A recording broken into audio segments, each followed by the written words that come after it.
The video is for unboxing the elephant anchors. So as you can see here, these come just with the anchors. You need the screw size of 1/4 20, and these are the screws that we get from Fastenal, but you can get it on Amazon or anywhere else. If you see what happens, you need this 1/4 20, and we use washers as well. We use 5/16 washers. Is something which don't come inside this box.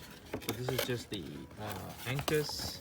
You can see that these anchors are like that, and they are labeled 1/4 20. That means that if you go to a hardware store, you want to get screws which are 1/4 20.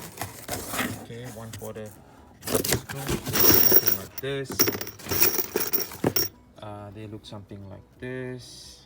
If you see them, these are 2 inches long, but 1/4 20 is basically they're 1/4 inch thick. So I've got a digital caliper here. So using a digital caliper, it's about 1/4 0.24, and the thread is count 20 count. So call them 1/4 20.